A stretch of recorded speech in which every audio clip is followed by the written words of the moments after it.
Hello everyone. সবাই কেমন আছেন? আশা করি সবাই ভালো আছেন। তো অনেক দিন পর ছাদ বাগানে গাছ বোনা হচ্ছে। আম, তো কী কী বুনছি সেটাই আপনাদের সাথে আজকে শেয়ার করব।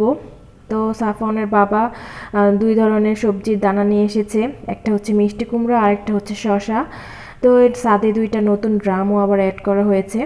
মূলত এখানে একটা ড্রামকে কেটে দুইটা করে নেওয়া হয়েছে, কারণ এই ড্রামগুলি তো অনেক বড়, সেজন্য আর কি দুইটা করলে একদম পারফেক্ট হয়।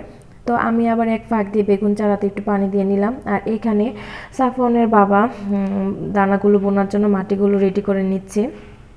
তো প্রথমেই মিষ্টি কুমড়োর দানাগুলো বুনে নেওয়া হচ্ছে।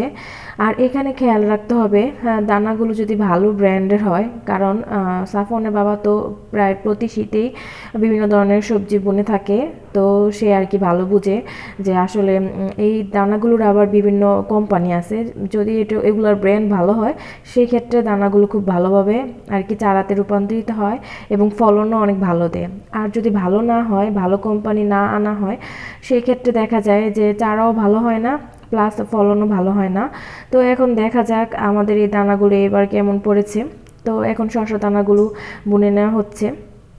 সবাই আমার এই গাছের চারাগুলোর জন্য, দানাগুলোর জন্য ভালো করে মাশাল্লাহ বলে দিবেন, যেন দানাগুলো খুব ভালোভাবে চারাতে রূপান্তরিত হয় এবং ভালো ফলন দেয়। আজকে ভিডিওটি এই পর্যন্তই। আল্লাহ হাফেজ।